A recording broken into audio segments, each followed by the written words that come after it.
Assalamualaikum warahmatullahi wabarakatuh. Kembali lagi di channel Berita Mistis.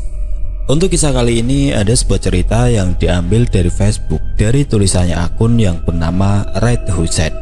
Dan untuk kisah yang akan saya bawakan kali ini yaitu sebuah kisah yang berjudul Desa Dedemit. Sebelum kita masuk ke ceritanya, tekan dulu tombol like video ini dan jangan lupa tekan juga tombol subscribe channel ini. Dan nyalakan juga lonceng notifikasinya agar tidak ketinggalan cerita-cerita baru dari channel ini. Dan bagi teman-teman yang ingin membaca langsung ceritanya, nanti silakan saja kunjungi linknya yang nanti akan saya sertakan di kolom deskripsi. Dan seperti apa untuk kisah kali ini, langsung saja kita simak berikut ini.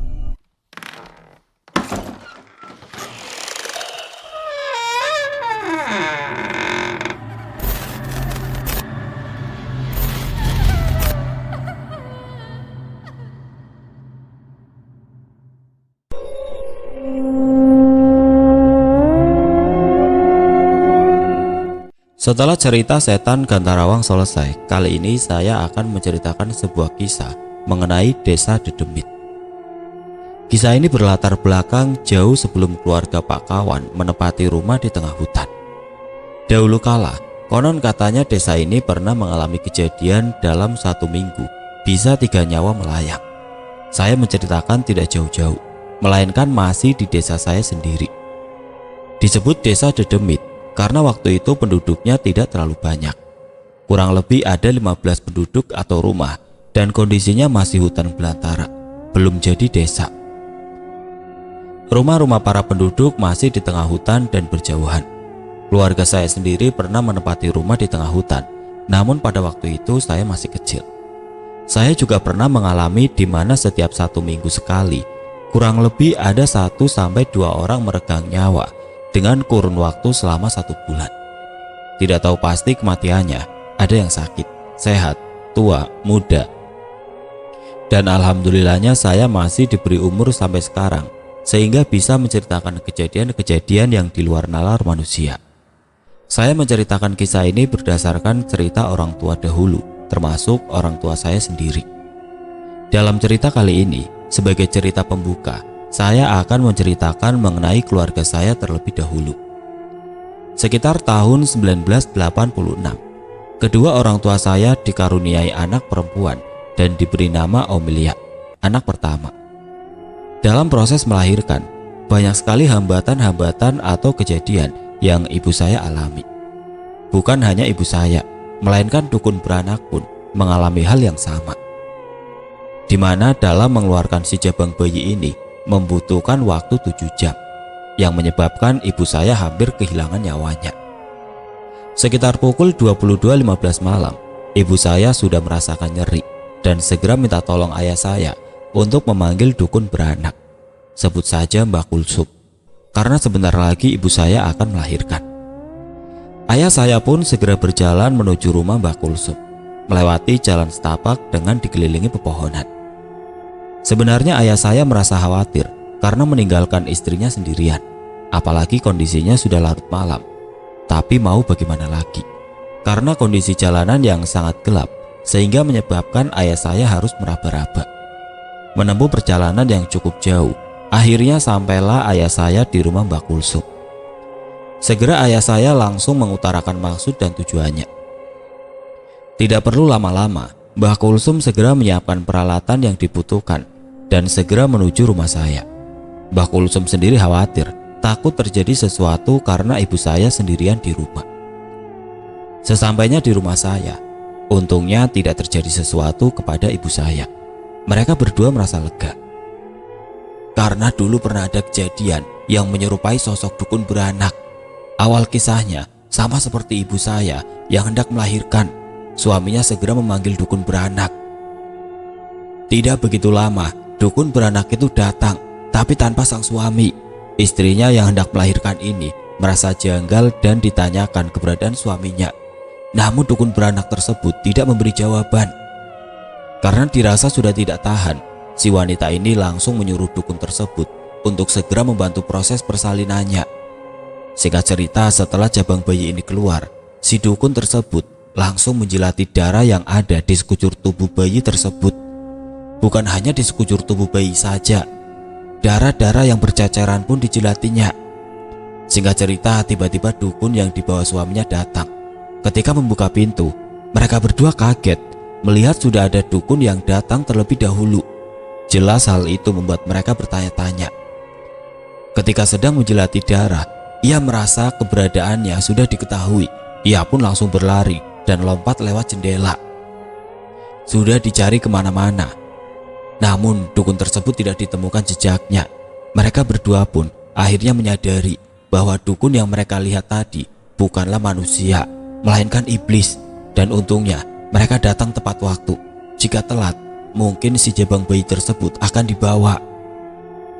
Segera saja Mbah Kulsum membuka peralatannya. Sebelum memulai proses persalinan, Mbah Kulsum diam sejenak. Tiba-tiba, "Tolong nyalakan api di luar rumah," ucap Mbah Kulsum kepada ayah saya. Tidak tahu apa maksud Mbah Kulsum, ayah saya segera menuruti perintah Mbah Kulsum. Setiap sudut luar rumah dinyalakan api yang membara. Tiba-tiba dari arah belakang rumah terdengar suara orang tertawa cekikikan. Ketika ayah saya hendak memeriksanya, tiba-tiba Mbah Kulsum berteriak dari dalam, "Jangan dihampiri, biarkan saja." Ternyata Mbah Kulsum juga mendengar suara tersebut. Ayah saya segera masuk ke dalam rumah untuk menemani proses persalinan. Lama ayah saya menunggu, namun si jabang bayi belum juga keluar. Mbah Kulsum sendiri terus mengarahkan ibu saya agar tetap fokus. "Jangan menoleh kanan kiri ya nak, bila perlu pejamkan mata saja," ucap Mbah Kulsum kepada ibu saya. Memang Mbah Kulsum ini penglihatannya sangat tajam. Ia bisa melihat dedemit dengan mata telanjang. Bukan hanya penglihatannya saja, melainkan pendengarannya juga tajam. Kurang lebih sudah hampir 2 jam, namun si jabang bayi belum juga mau keluar. Sementara dari luar rumah, suara tertawa cekikikan semakin ramai. Ayah saya sebenarnya hendak memeriksa keluar, namun ditahan oleh Mbah Kulsum. Mbah Kulsum sendiri berkata bahwa di luar sangat banyak sekali para dedemit menunggu kehadiran si jabang bayi. Itulah alasan Mbah Kulsum menyuruh ayah saya menyalakan api di setiap sudut luar rumah. Bukan hanya sekedar api biasa, Mbah Kulsum sendiri sudah memberikan pagar gaib di luar rumah sebelum beliau masuk. Semenjak berangkat dari rumah Mbah Kulsum menuju rumah saya, Mbah Kulsum sudah merasakan bahwa dirinya sedang diikuti ratusan makhluk halus. Bisa dikatakan para dedemit tersebut berdatangan dari berbagai arah. Kekhawatiran Mbah Kulsum sudah memuncak karena sudah hampir jam 3 dini hari. Si jabang bayi belum juga terlihat kepalanya. Mbah Kulsum sendiri sudah hampir kehabisan cara, tapi beliau terus berusaha agar si jabang bayi cepat keluar. Melihat ibu saya yang sudah kelelahan karena kehabisan tenaga, Mbah Kulsum segera menuntun dan mengarahkan ibu saya agar mengatur nafas secara perlahan. "Pelan-pelan ya, ayo dorong sekali lagi," ucap Mbah Kulsum yang terus memberi arahan. "Sedikit lagi yuk, atur nafasnya ya nak," lanjut Mbah Kulsum. Tepat jam 4 subuh, di mana para dedemit masih pada gentayangan, si jabang bayi pun akhirnya keluar. Namun ibu saya sudah tidak sadarkan diri. Ayah saya menyangka bahwa ibu saya sudah meninggal karena dalam beberapa menit nadinya tidak lagi berdenyut dan jantungnya sudah tidak lagi berdetak. Segera Mbah Kulsum langsung memotong ari-ari bayi tersebut dan langsung membungkusnya dengan kain putih. "Ari-ari ini dikubur besok pagi saja ya nak. Jangan khawatirkan istrimu. Istrimu baik-baik saja," ucap Mbah Kulsum kepada ayah saya. Segera Mbah Kulsum mengambil air di dapur untuk membersihkan darah yang berceceran, sekaligus membersihkan darah yang ada di sekujur tubuh sang bayi. Karena aroma darah yang sangat menyengat bisa mengundang para dedemit lebih banyak berdatangan. Ketika ibu saya sadar, sontak ia langsung menjerit. Apa yang ibu saya lihat tepat di hadapannya, terdapat sosok dengan wajah yang menyeramkan. Lidahnya menjulur dengan air liur yang hampir menetes di wajah ibu saya. Mbah Kulsum yang dari awal sudah menyadari keberadaan sosok tersebut, beliau langsung menutup mata ibu saya. "Sosok itu yang membuat proses persalinanmu begitu lama. Untungnya kamu bisa bertahan. Kalau tidak, kamu berserta bayi yang ada di dalam perutmu akan kehilangan nyawa," ucap Mbah Kulsum yang masih menutup mata ibu saya. Singkat cerita, setelah fajar tiba dan langit sudah terlihat cerah, ayah saya segera mengubur ari-ari tersebut, sementara Mbak Kulsum masih merawat ibu saya. Setelah semuanya selesai, Mbak Kulsum izin pamit. Sebelum berpamitan, beliau berpesan kepada ayah saya agar setiap malam menyalakan api dan jangan pernah sekali-kali meninggalkan istrinya sendirian. Sering sekali setiap malam, ada saja yang usil dengan cara mengetuk pintu, bahkan memanggil nama ayah saya. Setelah diperiksa tapi tidak ditemukan siapapun. Hanya terlihat kegelapan yang ada di depan mata. Ketika ayah saya hendak memeriksa lebih jauh keluar rumah, namun ia ingat pesan Mbak Kulsum bahwa semua itu hanya tipu daya iblis. Singkat cerita, ketika anak pertamanya sudah tumbuh dewasa, ibu saya mengandung kembali dan melahirkan anak kedua berjenis kelamin perempuan. Begitu juga dengan anak ketiga yang berjenis kelamin perempuan. Ketika anak perempuan sudah terlalu banyak, pada kehamilan yang keempat, ibu saya menginginkan anak laki-laki. Maka dicarilah ibu-ibu yang sedang hamil. Setelah diperiksa dan diketahui bahwa anak dalam kandungannya berjenis kelamin laki-laki, maka ditukarlah anak tersebut ke dalam kandungan ibu saya. Ketika proses pemindahan bayi dalam kandungan sudah selesai, akhirnya ibu saya melahirkan anak keempat berjenis kelamin laki-laki dan diberi nama Juprit. Memang pada zaman dahulu ada proses pemindahan bayi dalam kandungan dan itu disetujui oleh kedua belah pihak. Bahkan seringkali bayi yang tiba-tiba hilang dalam kandungan. Saya sendiri tidak tahu pasti, soalnya saya diceritakan langsung oleh ibu saya sendiri. Di pagi hari cuaca sangat cerah. Sepertinya hari ini sangat bersahabat bagi para petani.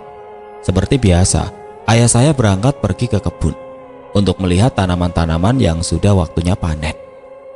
Tentu saja ayah saya sangat bahagia karena hasil panennya kali ini sangat melimpah dan bisa mencukupi untuk kebutuhan keluarga kecilnya. Setelah memetik hasil panennya, ayah saya langsung menjualnya.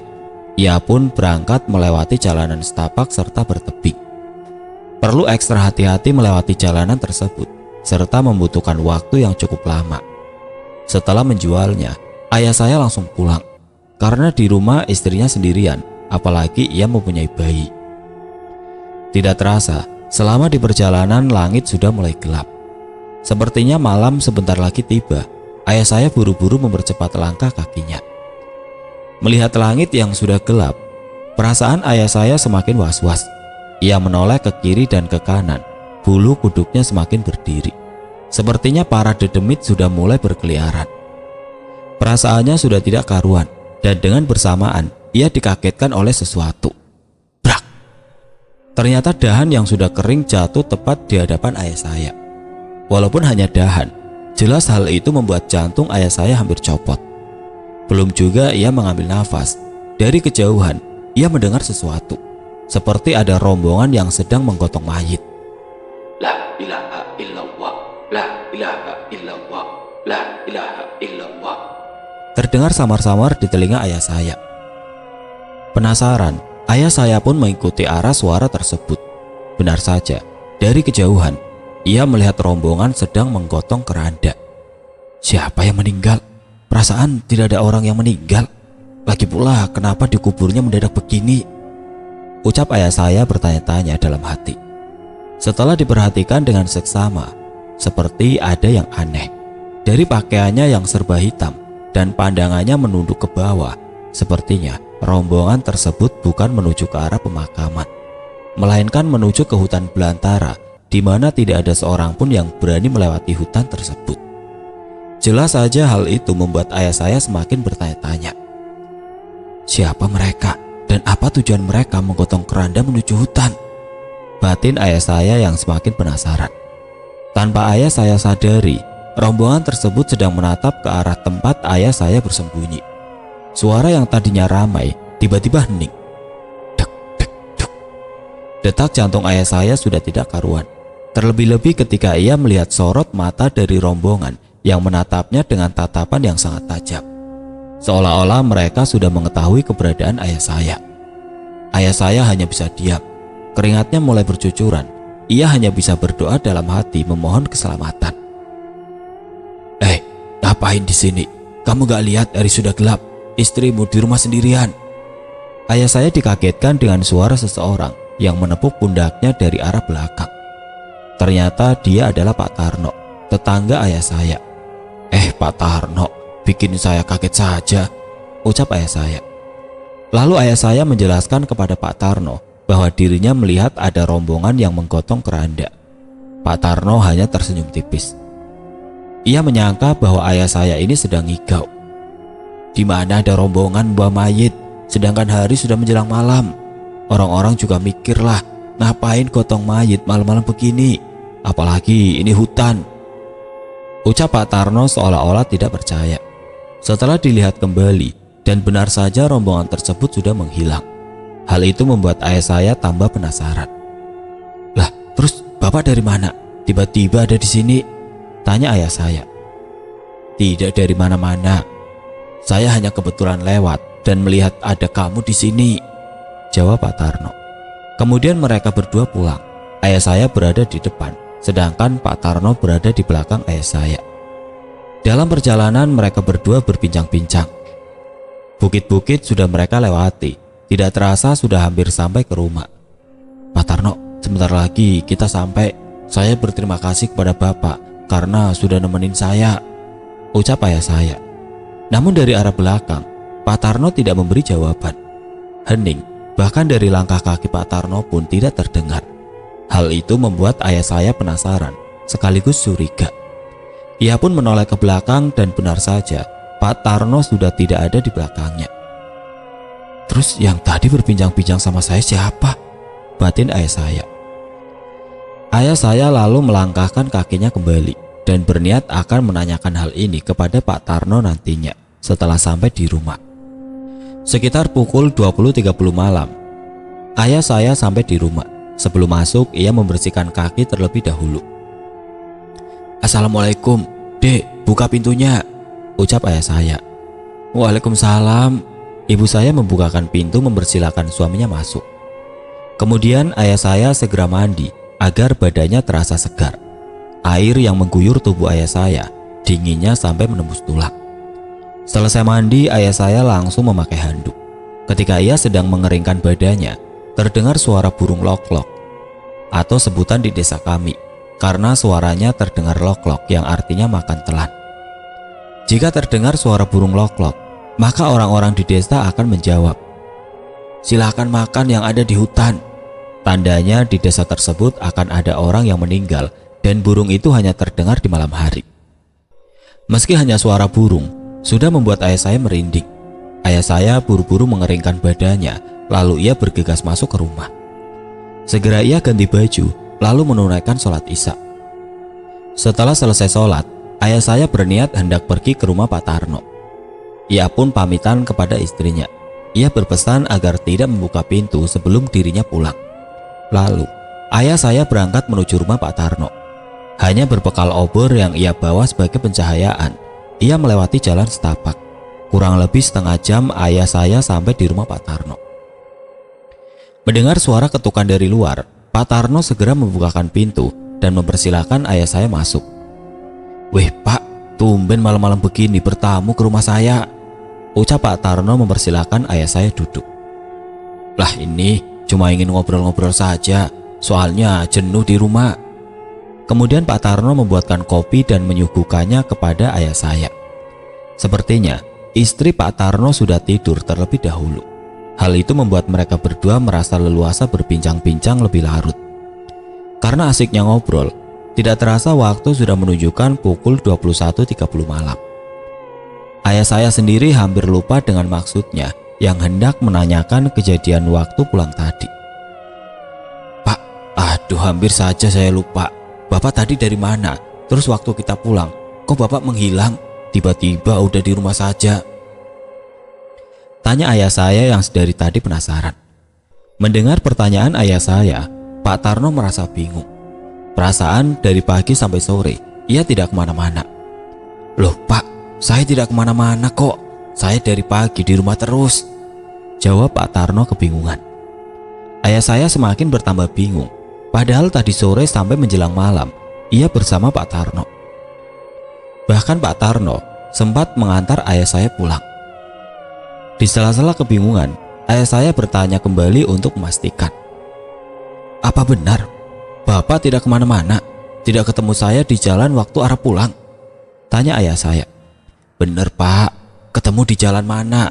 Sudah saya katakan bahwa saya tidak kemana-mana," jawab Pak Tarno meyakinkan ayah saya. Mendengar jawaban yang sama dari Pak Tarno, ayah saya hanya bisa diam. Meski dalam kebingungan sekaligus penasaran, kemudian ia pamit pulang karena malam sudah semakin larut.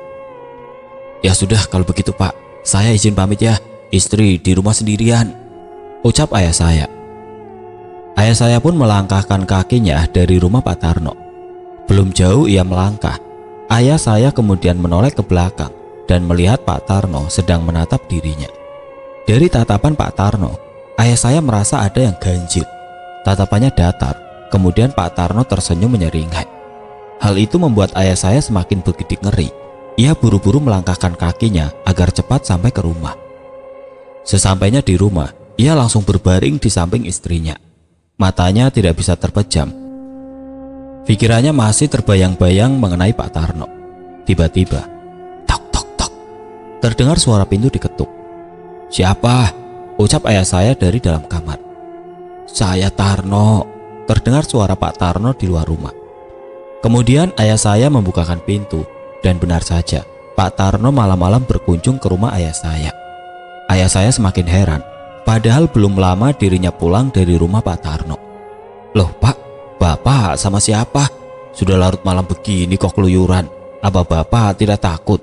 Silakan masuk dulu," tanya ayah saya yang kemudian mempersilahkan Pak Tarno untuk masuk. Takut sama siapa Pak? Tidak usah Pak, saya di luar saja. Lagi pula saya kesini cuma ingin pamit. Saya mau pergi jauh," ucap Pak Tarno. Lalu ia melangkahkan kakinya. Heran, kenapa dengan Pak Tarno? Tidak biasanya dia seperti ini, batin ayah saya bertanya-tanya. Ia pun kembali ke kamar dan berniat untuk tidur lebih cepat. Berkali-kali ia memejamkan mata, tetap saja tidak mau tidur. Dirinya masih memikirkan mengenai Pak Tarno. Jam 03.00 dini hari, ayah saya baru bisa tertidur. Itu pun tidak lama, karena tiba-tiba anaknya merengek. Melihat istrinya yang sudah lelap, ayah saya tidak tega untuk membangunkannya. Ia pun mencoba untuk menenangkan anaknya. Setelah anaknya tenang, ia kemudian melangkah ke dapur untuk membuat kopi. Perasaannya masih gelisah. Ia pun memutuskan untuk berjaga sampai pagi. Tidak lama kemudian, terdengar suara pentungan. Artinya, adzan subuh sudah berkumandang. Maklum pada waktu itu belum ada pengeras suara, jadi suara adzan tidak terdengar. Untuk menandakan datangnya waktu sholat, yaitu dengan cara memukul pentungan. Ia pun bergegas mengambil air wudhu, lalu menunaikan sholat subuh. Setelah selesai sholat subuh, mungkin sekitar jam 05.40 pagi, suara pentungan itu terdengar kembali. Hal itu membuat ayah saya keheranan. Bukankah waktu subuh sudah lewat? Batin ayah saya bertanya-tanya. Ayah saya kemudian membuka pintu untuk memastikan. Terlihat dari kejauhan, beberapa orang sedang menuju ke rumah Pak Tarno. Penasaran, ayah saya pun ikut bergegas menuju rumah Pak Tarno. Sesampainya di rumah Pak Tarno, banyak orang yang sudah berkerumun. Ternyata Pak Tarno meninggal dunia. Kali ini saya akan menggunakan nama, tidak menggunakan kata ayah saya atau ayahku agar tidak ribet dalam penulisan. Cerita desa Dedemit ini saya tulis berdasarkan kisah nyata seperti yang saya jelaskan sebelumnya. Perlu saya ingatkan lagi, desa ini belum terbentuk karena penduduknya masih sekitar 15 penduduk atau rumah, dan itu pun berjauhan. Tidak ada yang namanya kepala desa, camat, RT atau RW dan lainnya. Kejadiannya sekitar tahun 1986. Tentu saja ayah saya Pak Junaidi kaget. Padahal semalaman baru saja berbincang-bincang dengan Pak Tarno. Kemudian Pak Juna pulang untuk mengganti pakaian dan kembali ke rumah almarhum Pak Tarno. Pak Juna dan beberapa orang lainnya pergi menuju pemakaman untuk menggali kubur. Saat dalam perjalanan, Pak Juna merasa ada yang berbisik di telinganya. "Saya belum mati Pak," bisiknya. Namun Pak Juna hanya diam. tidak menunjukkan ekspresinya di depan teman-temannya. Padahal masih pagi, sudah ada saja yang mengganggu, batin Pak Juna. Sesampainya di pemakaman, mungkin hanya ada beberapa makam. 2 orang langsung menggali kubur, sementara Pak Juna dan yang lainnya pergi mencari batang bambu untuk membuat keranda. Setelah semuanya selesai, Pak Juna dan 3 orang lainnya mengantarkan keranda tersebut ke rumah Pak Komar. Ada yang aneh pada keranda yang mereka bawa. Awalnya ringan, namun setengah perjalanan kemudian terasa berat. Padahal keranda tersebut kosong. Bukan hanya Pak Juna sendiri yang merasakan, melainkan teman-temannya juga merasakan hal yang sama. Mereka berempat jalan sempoyongan. Kemudian mereka menurunkan keranda. Setelah diperiksa, memang tidak ada apa-apa. Padahal walaupun tidak diperiksa, keranda yang mereka bawa keadaannya terbuka, belum tertutup kain. Tentu orang yang menggotong dari belakang sudah melihatnya terlebih dahulu. Kemudian mereka terdiam sejenak sambil memperhatikan keranda. Tiba-tiba seseorang datang menghampiri mereka. Entah siapa itu, mereka juga tidak mengenalinya. "Kenapa, Pak?" tanyanya. Mereka berempat memperhatikan orang itu dari kepala sampai kaki. Yang membuat mereka heran, ini orang datang dari mana? "Ini kami sedang istirahat," jawab Pak Juna. Tiba-tiba orang tersebut menunjuk ke arah keranda lalu berkata, "Pak, di dalam keranda itu ada orang yang sedang berbaring," ucapnya. Sontak saja mereka semua kaget, saling pandang satu sama yang lainnya. "Siapa, Pak? Dari tadi kami tidak melihat apapun," jawab Pak Juna keheranan. Lalu orang tersebut mendekati keranda yang mereka bawa dan membukanya, kemudian menutupnya kembali. "Orangnya sudah pergi, Pak. Silakan diangkat dan lanjutkan perjalanannya," lanjutnya sambil menutup keranda. "Ah, Bapak bicara apa? Saya tidak mengerti maksud Bapak," ucap salah satu teman Pak Juna. Orang itu tidak memberi jawaban. Ia hanya diam, lalu pergi meninggalkan Pak Juna dan teman-temannya. "Aneh, apa maksud perkataannya tadi ya?" batin Pak Juna bertanya-tanya. Kemudian Pak Juna iseng menggeser keranda. Yang tadinya berat tiba-tiba jadi ringan kembali. "Benar-benar aneh," batin Pak Juna. Lalu ia segera mengajak temannya untuk membawa keranda tersebut ke rumah almarhum Pak Tarno. Sesampainya di sana, Pak Hanafi sebagai sesepuh di desa bersama warga lainnya yang menunggu lama tentu saja khawatir. "Kalian lama sekali, jenazah sudah dimandikan, dikafani, disolatkan, kalian baru sampai," ucap Pak Hanafi dengan wajah yang begitu panik. Pak Juna selaku teman dekat almarhum Pak Tarno, beliau menjelaskan perihal kejadian yang beliau alami waktu membawa keranda tersebut. Mendengar penjelasan Pak Juna, Pak Hanafi hanya mengangguk dan menerima alasan Pak Juna. "Makamnya sudah siap belum? Ukurannya sudah pas kan?" tanya Pak Hanafi. "Sudah, Pak, tinggal dibawa saja jenazahnya ke pemakaman," jawab Pak Juna. "Ya sudah, bawa kerandanya masuk ke dalam. Kita harus segera kebumikan Pak Tarno. Tidak baik jika ditunda-tunda," ucap Pak Hanafi. Mereka pun membawa masuk keranda itu. Setelah jenazah Pak Tarno berada di dalam keranda, kemudian mereka pun mulai menggotong keranda tersebut menuju pemakaman. Pak Juna tidak ikut menggotong. Beliau hanya mengiringi jenazah Pak Tarno di barisan paling belakang sambil melafalkan kalimat tahlil bersama rombongan. Namun, ketika sampai di pertengahan jalan, langkah kaki Pak Juna terhenti.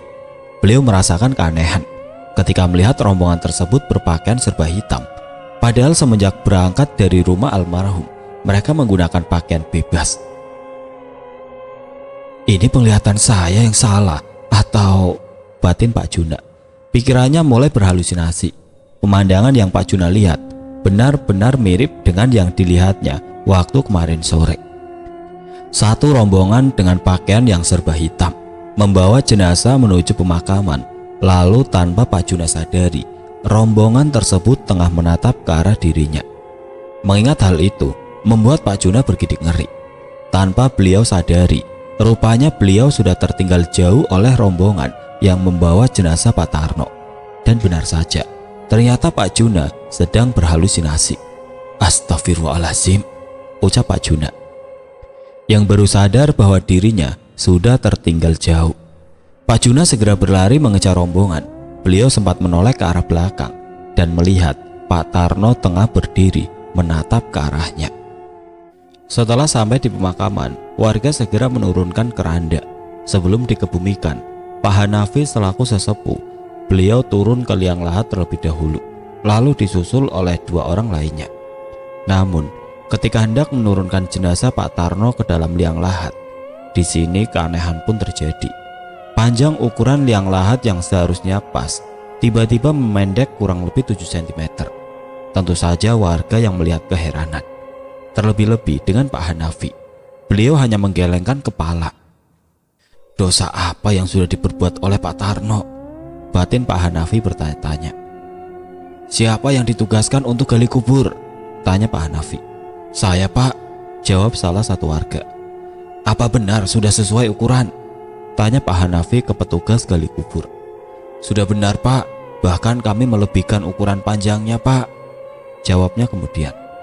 Penasaran, Pak Hanafi mengukur kembali jenazah Pak Tarno, lalu disesuaikan dengan ukuran makam Pak Tarno. Ukurannya sesuai, bahkan lebih panjang ukuran makam, batin Pak Hanafi. Pak Hanafi mencoba kembali menurunkan jenazah Pak Tarno, namun sama saja, jenazah Pak Tarno tidak bisa masuk ke dalam liang lahat. Warga pun menambah ukuran makam Pak Tarno, bahkan dilebihkan menjadi 10 cm. Lalu menurunkan kembali jenazah Pak Tarno ke dalam liang lahat. Lagi-lagi, ukurannya tidak pas. Pak Hanafi dan warga lainnya hanya bengong melihat apa yang baru saja terjadi. Karena sudah tidak ada cara lain, Pak Hanafi mengambil kebijakan, yaitu dengan memotong pergelangan kaki Pak Tarno. Setelah dipotong, jenazah Pak Tarno dimasukkan kembali ke dalam liang lahat. Dan benar saja, akhirnya jenazah Pak Tarno masuk dengan sempurna. Ketika Pak Hanafi mengumandangkan azan di telinga Pak Tarno, tanpa diketahui, salah satu dari 3 orang mengambil bantal mayit. Entah apa tujuannya orang itu mengambil bantal mayit milik Pak Tarno. Setelah selesai memakamkan jenazah Pak Tarno, orang-orang dibubarkan diri, pergi ke rumahnya masing-masing, termasuk Pak Juna. Namun, sebelum mereka pulang, Pak Hanafi berpesan agar tidak membicarakan kematian Pak Tarno. Tapi yang namanya mulut susah untuk ditutup. Belum sampai sehari kematian Pak Tarno, dalam perjalanan pulang, warga sudah mulai berbisik-bisik membicarakan almarhum Pak Tarno. Padahal Pak Tarno orang baik loh, tapi kok kuburannya malah sempit, bisik salah satu warga di telinga Pak Juna. Pak Juna tidak menghiraukan bisikan warga. Beliau lebih banyak berdiam diri. Sesampainya di rumah, sebelum masuk, Pak Juna mencuci kaki dan membasuh mukanya terlebih dahulu. Assalamualaikum, Bu, buka pintunya. Pak Juna mengucapkan salam sambil mengetuk pintu. Tidak lama kemudian istrinya, Bu Astuti, membuka pintu dan mempersilahkan Pak Juna masuk. Sudah selesai pemakamannya, Pak? Tanya Bu Astuti. Sudah, Bu, jawab Pak Juna singkat. Kemudian Pak Juna merebahkan badannya di atas ranjang. Beliau masih memikirkan kejadian-kejadian yang dialaminya dari waktu gali makam sampai membawa jenazah Pak Tarno ke pemakaman. Pikirannya masih membayangkan dari rombongan yang memakai baju serba hitam hingga sosok Pak Tarno yang menampakkan diri. Pak Juna berusaha mengalihkan pikirannya, namun tetap saja sosok Pak Tarno selalu muncul. Tidak terasa beliau pun tertidur. Jam masih menunjukkan pukul 12 siang. Pak Juna berangkat pergi ke kebun. Kebetulan kebunnya berdekatan dengan kebun almarhum Pak Tarno. Dari kejauhan, Pak Juna melihat Pak Tarno sedang membersihkan rumput di sekitar kebunnya. Pak Juna berniat untuk menghampiri, tapi beliau urungkan karena melihat gelagat Pak Tarno yang aneh.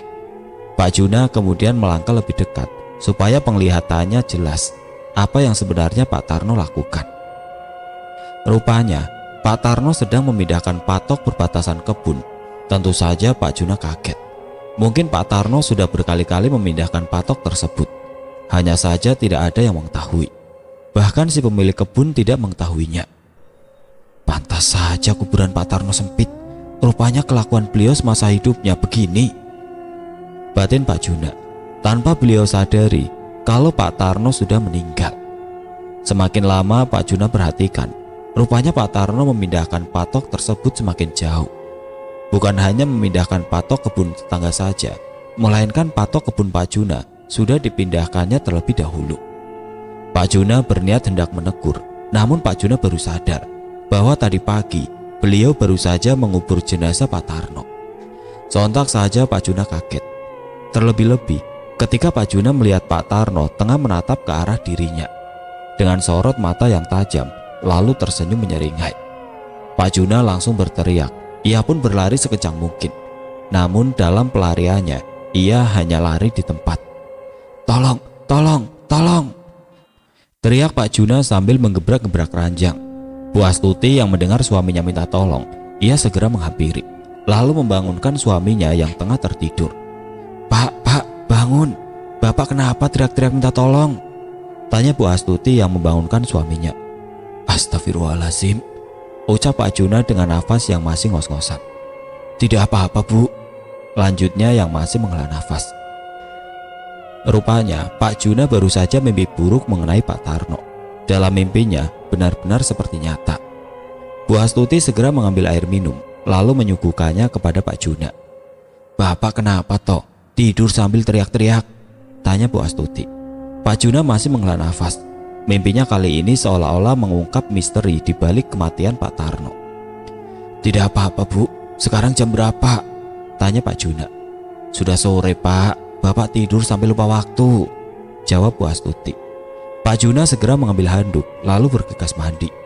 Selesai mandi, Pak Juna bersiap-siap menunaikan sholat asar. Setelah sholat asar, Pak Juna hanya duduk-duduk di luar rumah sambil menunggu waktu maghrib.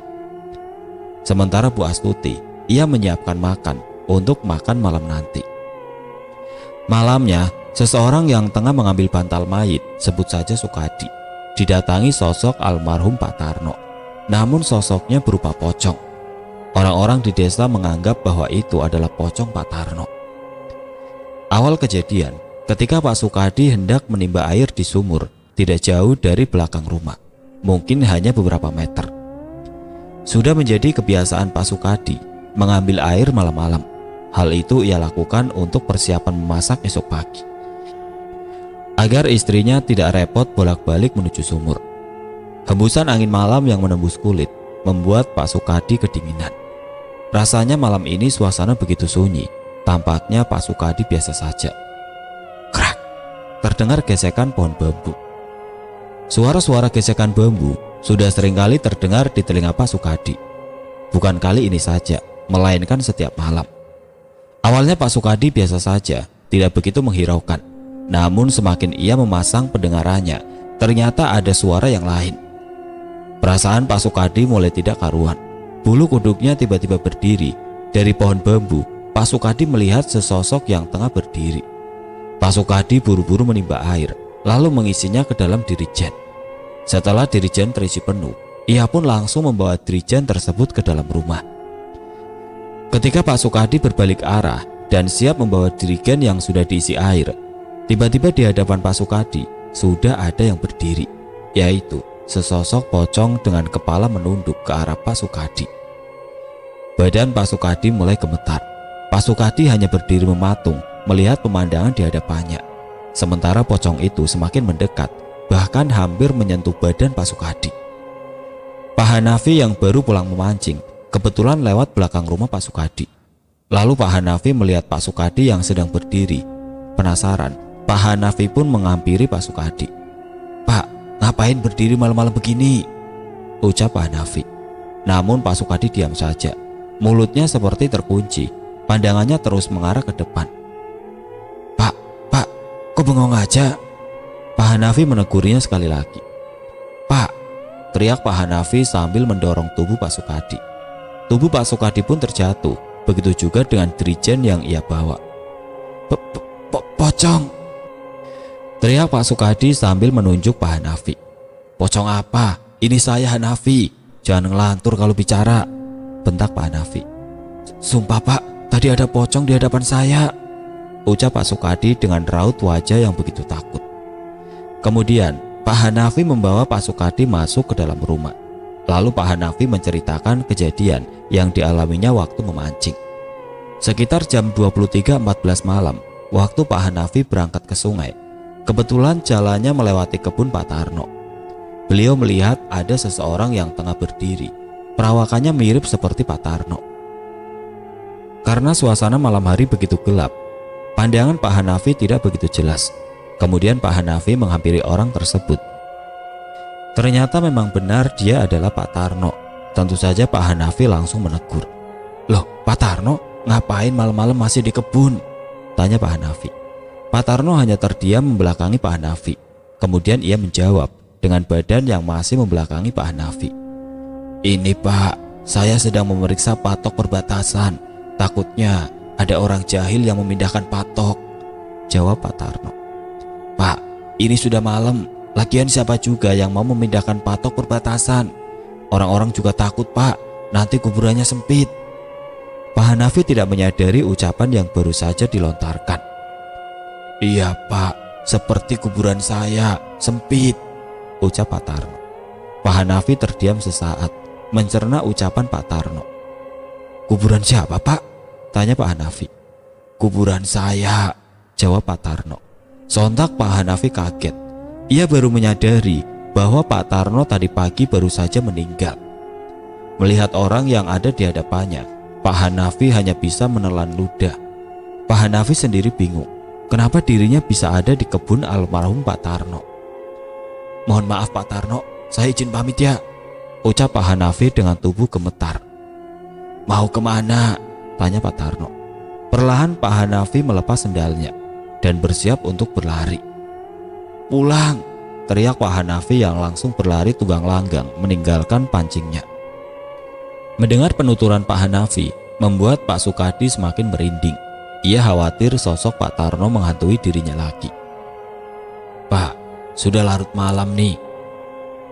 Saya pulang dulu ya," ucap Pak Hanafi yang kemudian pulang ke rumahnya. Kini hanya Pak Sukadi yang masih terjaga, sementara istrinya sudah tertidur sejak tadi. Perasaan Pak Sukadi menjadi was-was setelah mendengar cerita Pak Hanafi. Terlebih-lebih dia sudah melihat langsung sosok Pak Tarno berwujud pocong. "Ih," ucap Pak Sukadi bergidik ngeri sambil membayangkan sosok Pak Tarno. Mata Pak Sukadi rasanya sudah mulai mengantuk. Ia pun bergegas menuju kamar untuk tidur bersama istrinya. Sesampainya di kamar, Pak Sukadi malah tidak bisa tidur. Padahal waktu di luar tadi matanya sudah mengantuk berat. "Aneh, padahal tadi ngantuk banget, tapi sekarang malah gak bisa tidur," batin Pak Sukadi. Matanya masih melirik-lirik sesuatu. Perasaan Pak Sukadi mulai gelisah. Berkali-kali ia bangun lalu berbaring lagi. "Ada apa sih dengan malam ini? Tidak biasanya deh," batin Pak Sukadi bertanya-tanya. Kemudian Pak Sukadi pergi ke dapur berniat ingin membuat kopi. Dengan membawa lampu minyak sebagai penerangan, ia pun beranjak. Sesampainya di dapur, Pak Sukadi melihat sudah ada orang yang sedang membungkuk. "Masa iya sih Pak Hanafi? Bukannya dia tadi udah pulang?" batin Pak Sukadi. Penasaran, Pak Sukadi berusaha mendekat lalu menegurnya. "Pak Hanafi, kamu kah itu?" tanya Pak Sukadi. Namun orang itu diam saja, tiba-tiba menoleh ke arah Pak Sukadi. "Bantal saya mana Pak?" tanyanya. Yang dimaksud bantal tersebut adalah bantal mayit. Sontak Pak Sukadi kaget. Lampu yang ia pegang pun terjatuh. Ternyata yang di hadapannya itu adalah almarhum Pak Tarno. Pak Sukadi tidak bisa bicara apa-apa. Mulutnya tiba-tiba bisu, badannya kaku. Lalu Pak Sukadi jatuh pingsan. Keesokan paginya Pak Sukadi ditemukan oleh istrinya. "Pak, bangun, ngapain tidur di dapur?" ucap istrinya Bu Aminah sambil menggoyang-goyangkan tubuh Pak Sukadi. Namun Pak Sukadi tidak juga terbangun, bahkan bergerak pun tidak. Kemudian Bu Aminah mengambil air lalu menyiram Pak Sukadi begitu saja. Biar. Siraman air yang membasahi tubuh Pak Sukadi. Sontak saja Pak Sukadi langsung terbangun. "Banjir, banjir, Bu, bangun, banjir," ucap Pak Sukadi. "Makan nih banjir, tidur sembarangan gak kenal tempat," ucap Bu Aminah kesal sambil menyiram air ke tubuh Pak Sukadi. "Yang benar saja Bu, bangunin orang gak kira-kira," ucap Pak Sukadi sambil mengusap wajahnya. "Lah Bapak, tidur kayak orang mati," Bu Aminah semakin kesal. Tidak mau berlama-lama debat, Pak Sukadi dengan tubuh yang basah kuyup, ia pun beranjak pergi ke sumur. Tidak henti-hentinya ia ngedumel. Sesampainya di sumur, ia masih tidak mengerti kenapa dirinya bisa tidur di dapur. Bahkan ia pun lupa kalau semalam dirinya pingsan. Bu Aminah yang melihat Pak Sukadi tengah melamun di sumur, ia pun menghampiri. "Sudah, cepetan mandinya. Habis mandi langsung sarapan. Sesudah sarapan pergi ke kebun," ucap Bu Aminah sambil menjewer telinga Pak Sukadi. Pak Sukadi langsung menimba air dan buru-buru mandi. Ia tidak mau dijewer untuk kedua kalinya. Selesai mandi, ia langsung sarapan dan berangkat pergi ke kebun. Cuaca pagi yang cerah dengan diiringi kicauan burung membuat Pak Sukadi tampak bersemangat. Sebelum sampai ke kebun miliknya, Pak Sukadi harus melewati kebun Pak Juna dan Pak Tarno terlebih dahulu. Ketika melewati kebun Pak Juna, ia melihat Pak Juna sudah berada di kebun, sedang membersihkan rumput. "Pak Juna, rajin sekali pagi-pagi buta sudah berada di kebun," sapa Pak Sukadi. "Harus rajin dong, emangnya kamu sudah tua masih saja malas," ucap Pak Juna yang masih membersihkan rumput. "Saya juga rajin Pak, rajin ngelonin istri di kamar," ucap Pak Sukadi yang tampak bahagia dengan candaannya. "Ngelonin siapa? Istri? Semalam saja kamu tidur di dapur," ucap Pak Juna menanggapi candaan dari Pak Sukadi. Pak Sukadi terdiam sejenak. Ia masih berpikir, dari mana Pak Juna tahu kalau semalam dirinya tidur di dapur. Tunggu, Bapak bilang apa tadi? Dari mana Bapak tahu kalau saya tidur di dapur?" tanya Pak Juna. "Tentu saja saya tahu lah Pak, orang saya sendiri yang menyuruh istri Bapak untuk menyiram. Rasain tuh siraman kolbu," jawab Pak Juna yang tidak kuat menahan tawa. "Banjir ya tadi pagi," lanjut Pak Juna. Semprul, saya tadi pagi habis dicewer istri gara-gara memikirkan kenapa saya bisa tidur di dapur," ucap Pak Sukadi sambil memegang telinganya. Kemudian Pak Sukadi menceritakan kejadiannya semalam, bahwa dirinya diganggu sosok pocong. Pak Sukadi pun menceritakan kejadian yang dialami oleh Pak Hanafi. Tentu Pak Juna kaget mendengar cerita dari Pak Sukadi. Sebelum Pak Sukadi, dirinya sudah terlebih dahulu dimimpikan oleh sosok almarhum Pak Tarno. Namun Pak Juna enggan untuk menceritakan. Ia tidak mau kematian Pak Tarno jadi bahan gunjingan. Sudah 2 hari kematian Pak Tarno, namun sosoknya selalu menampakkan diri, apalagi jika malam sudah tiba. Tidak mau berpikir yang aneh-aneh, Pak Juna pun melanjutkan pekerjaannya kembali. "Ya sudah Pak, tidak usah dibahas lebih panjang lagi, nanti malah sering neror," ucap Pak Juna. Pak, kenapa Bapak bisa diteror sosok pocong?" tanya Pak Juna. Rupanya Pak Juna sedikit penasaran. Pak Sukadi kemudian menjelaskan bahwa dirinya sudah mengambil bantal mayit milik Pak Tarno. Hal itu ia lakukan untuk membuktikan mitos orang-orang terdahulu. Mitosnya, jika kita mengambil bantal mayit, maka kita akan selalu didatangi sosok pocong. Mendengar penjelasan dari Pak Sukadi, badan Pak Juna jadi menggigil.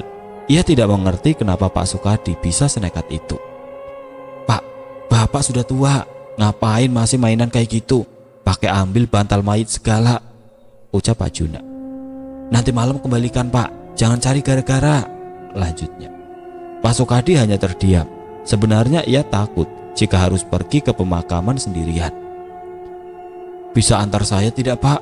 Saya takut jika harus pergi sendiri ke makam Pak Tarno," ucap Pak Sukadi. "Kamu yang sudah buat ulah, kenapa harus bawa-bawa orang lain?" ucap Pak Juna. "Sudahlah Pak, saya mau melanjutkan pekerjaan saya dulu," lanjutnya. Kemudian Pak Juna melanjutkan pekerjaannya. Sementara Pak Sukadi, ia masih berdiri mematung. Malamnya Pak Sukadi pergi ke rumah Pak Juna, berniat ingin mengajak Pak Juna untuk mengantarkannya ke pemakaman. "Assalamualaikum," ucap Pak Sukadi. "Waalaikumsalam," jawab Pak Juna, kemudian membuka pintu. Pak Sukadi, silakan masuk Pak," ucap Pak Juna mempersilahkan masuk. Kemudian Pak Sukadi menjelaskan maksudnya. Pak Sukadi takut jika harus pergi ke makam sendirian. Ia pun memperlihatkan bantal mayit yang dibawanya. "Waduh Pak, saya harus menjaga istri di rumah. Istri saya lagi sakit," ucap Pak Juna. Pak Juna hanya beralasan, sebenarnya dia sendiri juga takut. Bapak pergi sendiri saja ya. Mohon maaf, saya tidak bisa nemenin, lanjut Pak Juna. Dengan terpaksa Pak Sukadi pergi sendirian menuju makam. Ia mencoba memberanikan diri. Perasaannya semakin was-was. Semakin mendekati area pemakaman, rasanya semakin mengerikan. Pohon-pohon yang menjulang tinggi terlihat sangat menyeramkan. Tidak lama kemudian, sampailah Pak Sukadi di makam Pak Tarno. Pandangan Pak Sukadi menoleh ke kanan dan ke kiri. Lalu Pak Sukadi menggali makam Pak Tarno. Mungkin dalamnya hanya sebatas siku. Lalu memasukkan bantal tersebut. Setelah selesai, Pak Sukadi buru-buru pulang. Baru saja hendak melangkah, tiba-tiba kaki Pak Sukadi terasa kaku, seperti ada yang memegang. Tapi tidak ada siapapun. Hanya Pak Sukadi seorang diri. Ketakutan Pak Sukadi benar-benar sudah memuncak. Rasanya ingin sekali menangis. Lama Pak Sukadi berdiam diri. Akhirnya kaki Pak Sukadi bisa digerakkan kembali. Ia pun langsung berlari tunggang langgang meninggalkan pemakaman. Sesampainya di rumah, tanpa mengucap salam, ia langsung menggedor-gedor pintu. "Ibu, Bu, buka pintunya!" teriak Pak Sukadi. Bu Aminah yang mendengar suara suaminya seperti orang ketakutan, ia pun bergegas membuka pintu. "Ada apa sih? Bukannya salam malah teriak-teriak," ucap Bu Aminah. Pak Sukadi tidak menjawab sepatah kata pun. Ia langsung pergi ke kamar dan merebahkan badannya. Bu Aminah melihat tingkah suaminya yang aneh. Ia pun menghampiri suaminya ke dalam kamar. "Bapak kenapa sih? Kayak orang dikejar hantu saja," tanya Bu Aminah. "Sudah Bu, sudah malam, tidur. Bapak pengen istirahat, jangan berisik," jawab Pak Sukadi. Mendengar jawaban yang tidak mengenakan membuat Bu Aminah kesal. "Tidur di luar," bentak Bu Aminah yang langsung menyeret suaminya keluar. "Ibu, apa-apaan sih?" ucap Pak Sukadi yang memberontak. Kemudian Bu Aminah melepaskan tangannya, lalu ia masuk kembali ke dalam kamar dan langsung mengunci pintu kamar. Sementara Pak Sukadi, ia hanya bengong di luar. Dengan terpaksa Pak Sukadi tidur di luar. Ketika Pak Sukadi hendak memejamkan matanya, tiba-tiba terdengar suara pintu diketuk. "Siapa?" Hening, tidak ada jawaban dari luar. Tidak berapa lama, pintu diketuk kembali. "Siapa sih malam-malam bertamu ke rumah orang?" ucap Pak Sukadi, yang kemudian membuka pintu rumah. Ternyata itu adalah Pak Darso, tetangga Pak Sukadi, yang rumahnya tidak begitu jauh. "Loh Pak, Bapak habis dari mana? Kok malam-malam keluyuran?" tanya Pak Sukadi. Namun Pak Darso tidak menjawab. Ada keanehan dengan diri Pak Darso. Wajahnya terlihat pucat, kulitnya seperti orang yang sudah mati. "Pak, kok diam saja? Bapak sakit ya?" tanya Pak Sukadi sekali lagi. Pak Darso masih terdiam. Lalu ia beranjak pergi menuju sungai tanpa mengucap sepatah kata pun. Melihat tingkah Pak Darso yang aneh, tentu saja membuat Pak Sukadi penasaran. Kemudian Pak Sukadi mengikutinya dari belakang.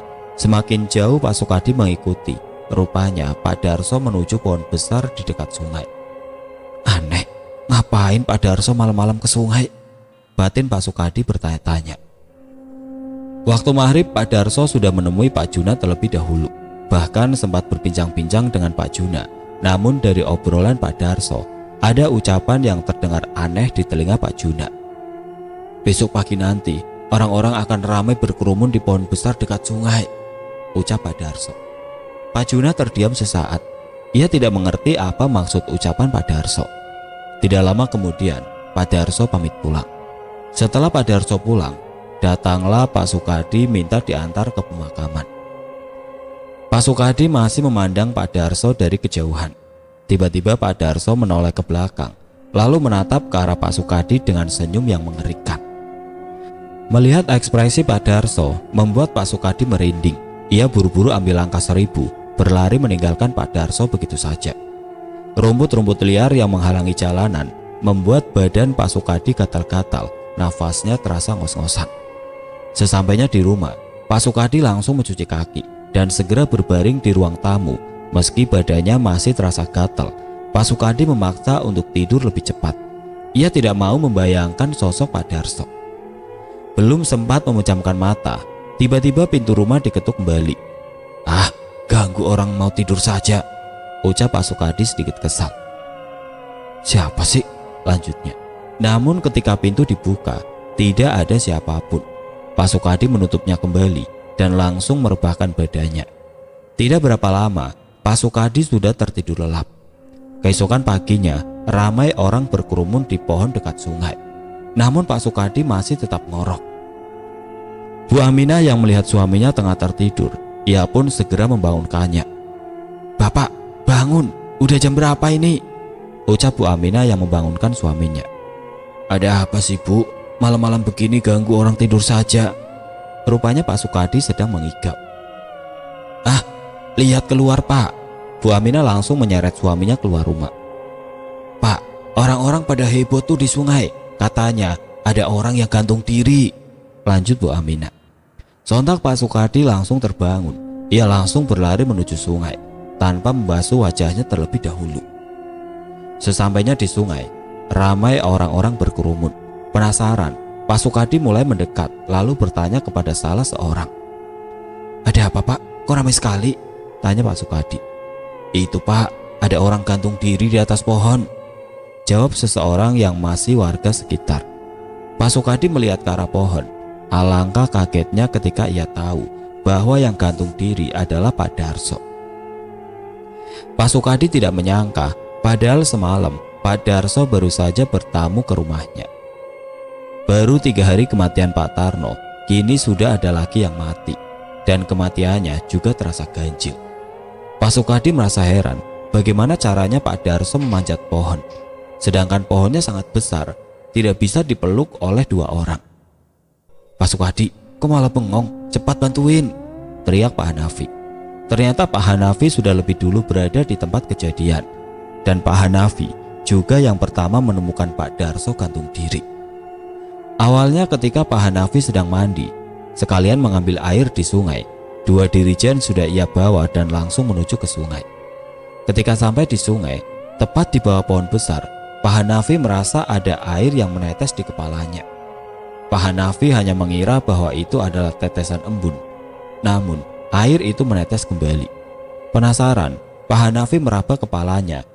Memang benar yang ia rasakan itu adalah air embun. Lalu Pak Hanafi menengadahkan wajahnya ke atas. Sontak Pak Hanafi kaget ketika melihat Pak Darso gantung diri. Matanya melotot, lidahnya menjulur keluar. Dari duburnya seperti mengeluarkan cairan. Pak Hanafi langsung berlari menuju rumah Pak Juna dan memberitahukan kematian Pak Darso kepada warga sekitar. Warga pun berbondong-bondong menuju sungai, tapi tidak dengan Pak Sukadi. Pak Sukadi masih mendengur ngorok. Pak Sukadi segera menghampiri Pak Hanafi. Pak Sukadi ditugaskan memanjat pohon.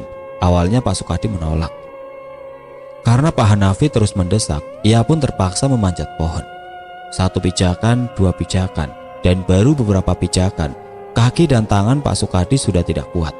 Ketika kaki Pak Sukadi hendak menginjak pijakan berikutnya, tiba-tiba kakinya terpleset dan bruk. Pak Sukadi pun terjatuh. "Aduh, pinggang saya Pak," ucap Pak Sukadi meringis kesakitan. Aduh, nanti malam saya minta pijitin istri nih," lanjut Pak Sukadi. Ternyata Pak Sukadi hanya pura-pura. Kemudian beberapa orang mulai memanjat pohon. Sesampainya di atas pohon, mereka mulai melepaskan ikatan Pak Darso. Dan dengan susah payah, akhirnya jenazah Pak Darso bisa diturunkan. Dengan segera jenazah Pak Darso dibopong menuju rumahnya. Sesampainya di rumah, jenazah Pak Darso segera dimandikan. Kali ini yang tugas gali kubur adalah Pak Sukadi. Pak Sukadi dan beberapa orang lainnya langsung menuju pemakaman. Sesampainya di pemakaman, Pak Sukadi melirik ke arah makam Pak Tarno dan mulai membayangkan sosok Pak Tarno yang menghantuinya. Tiba-tiba, "Ampun Pak Tarno, ampun, saya tidak laki-laki, saya kapok Pak," teriak Pak Sukadi. Orang yang ikut bersama Pak Sukadi melihat tingkah Pak Sukadi. Mereka semua merasa heran, kenapa Pak Sukadi teriak-teriak sendiri. "Pak, sudah gila kah?" ucap seseorang yang menepuk pundak Pak Sukadi. Pak Sukadi langsung melompat ketika pundaknya ada yang menepuk. Kalian bikin kaget saja," ucap Pak Sukadi. Rupanya Pak Sukadi tidak sadar dengan tingkahnya tadi. "Loh, Bapak menjerit-jerit sendirian kayak orang gila," ucap temannya. Kemudian mereka bergegas menggali kubur dan 2 orang lainnya mencari pohon bambu untuk dibuat keranda. Untungnya di antara mereka tidak ada yang curiga terhadap Pak Sukadi. Setelah semuanya beres, 4 orang termasuk Pak Sukadi membawa keranda ke rumah almarhum Pak Darso. Untungnya kali ini tidak ada halangan bagi mereka. Tidak seperti membawa keranda almarhum Pak Tarno. Perjalanan mereka aman-aman saja sampai ke rumah almarhum Pak Darso. Sesampainya di rumah almarhum Pak Darso, Pak Sukadi dan 3 orang lainnya menurunkan keranda dan menunggu jenazah Pak Darso. Rupanya, sejak dari tadi almarhum Pak Darso belum selesai dimandikan. Mereka masih membersihkan kotoran yang keluar dari dubur almarhum Pak Darso. Lama Pak Sukadi menunggu, akhirnya jenazah Pak Darso selesai dimandikan. Kini hanya tinggal memakaikan kain kafan lalu disolatkan. Setelah semuanya benar-benar selesai, jenazah Pak Darso pun dibawa ke pemakaman. Warga berbondong-bondong mengiringi jenazah Pak Darso. Sesampainya di pemakaman, Pak Sukadi, Pak Juna dan Pak Hanafi turun ke dalam liang lahat. Lalu jenazah Pak Darso pun diturunkan. Mata Pak Juna terus melirik ke arah Pak Sukadi. Ia khawatir Pak Sukadi mengambil bantal mayit milik Pak Darso. Karena sebelumnya Pak Sukadi telah mengambil bantal mayit milik almarhum Pak Tarno. Dan hanya Pak Juna sendiri yang mengetahui. "Tangannya jangan jahil," ucap Pak Juna. Pak Sukadi hanya melirik ke arah Pak Juna. Pak Sukadi tahu ucapan Pak Juna ditunjukkan kepada dirinya. Setelah selesai menutup jenazah Pak Darso, mereka semua keluar naik ke atas, lalu mengubur jenazah Pak Darso. Acara pemakaman pun selesai. Orang-orang mulai membubarkan diri pulang ke rumahnya masing-masing. Bisikan-bisikan mengenai kematian Pak Darso mulai keluar dari mulut ke mulut. Sepanjang jalan orang-orang selalu membicarakan kematian Pak Darso. Pak Hanafi yang tidak sengaja mendengar, ia pun menegurnya. Tidak baik membicarakan orang yang sudah meninggal, apalagi membicarakan keburukannya. Doakan saja yang terbaik," tegur Pak Hanafi kepada orang-orang di sekitarnya. "Kita juga akan mati nantinya. Apa kalian mau kematian kalian jadi bahan gibah?" lanjut Pak Hanafi. Mereka hanya terdiam tertunduk malu. Malamnya, Pak Hanafi pergi ke rumah Pak Juna. Pak Hanafi ingin mengajaknya berburu, karena waktu pulang dari pemakaman tadi, Pak Hanafi melihat banyak sekali burung yang hinggap di salah satu pohon. Sesampainya di rumah Pak Juna, "Assalamualaikum, Pak Juna, buka pintunya," ucap Pak Hanafi sambil mengetuk pintu. "Waalaikumsalam," ucap Pak Juna dari dalam, kemudian membuka pintu rumahnya. Pak Juna mempersilahkan Pak Hanafi masuk, lalu menanyakan maksud kedatangan Pak Hanafi.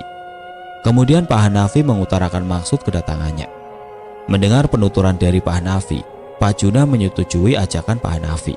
Namun Pak Juna ingin mengajak satu orang lagi, yaitu Pak Sukadi. Mereka berdua bergegas menuju rumah Pak Sukadi.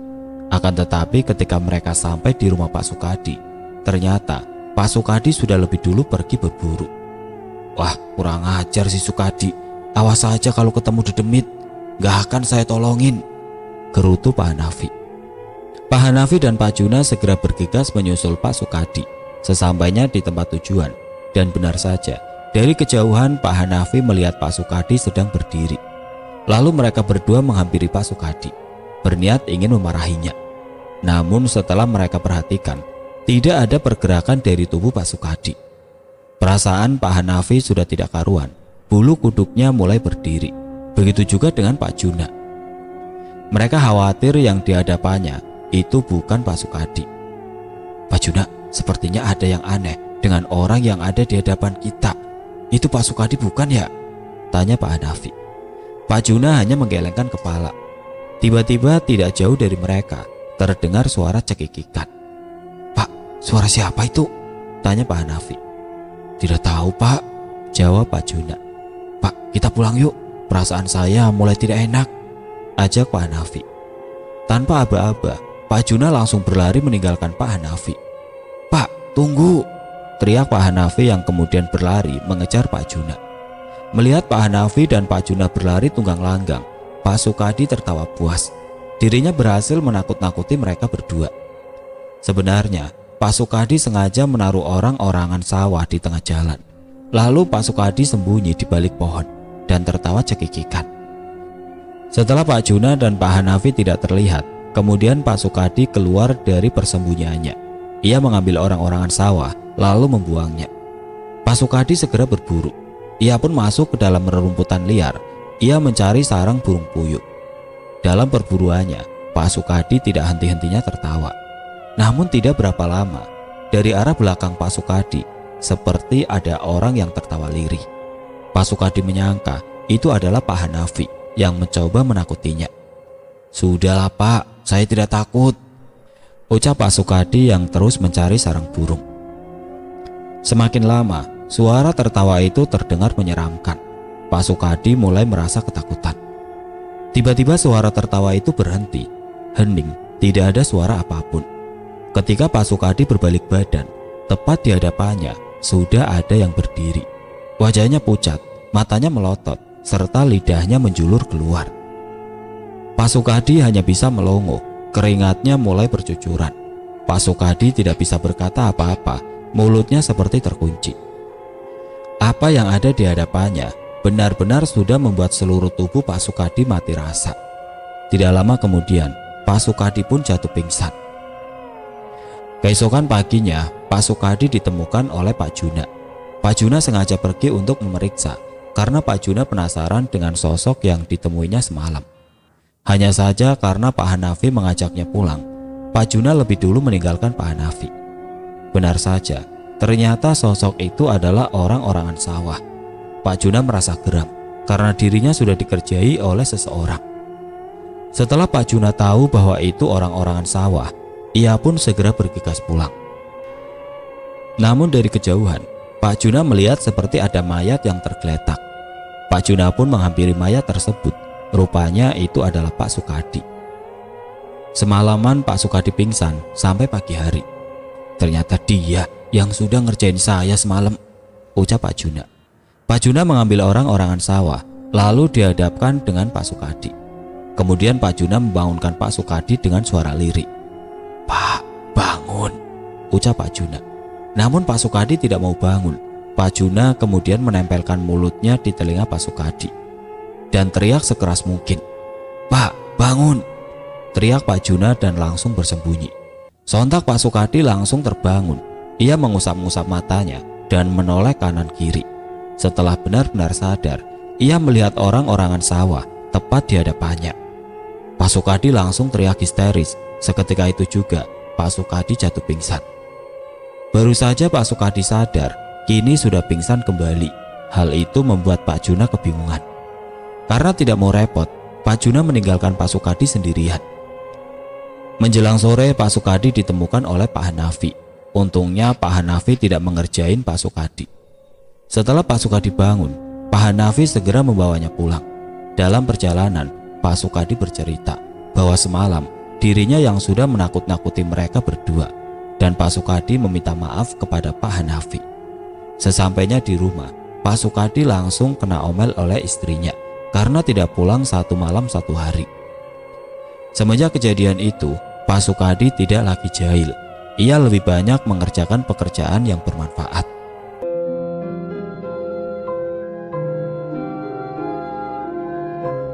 Oke teman-teman, sekian untuk cerita kali ini. Bagaimana menurut kalian tentang kisah ini? Tulis komentar kalian di kolom komentar. Dan bagi teman-teman yang baru bergabung, jangan lupa untuk like, komen, share, serta subscribe channel ini. Dan nantikan kisah-kisah horor berikutnya tetap di channel Berita Mistis. Wassalamualaikum warahmatullahi wabarakatuh.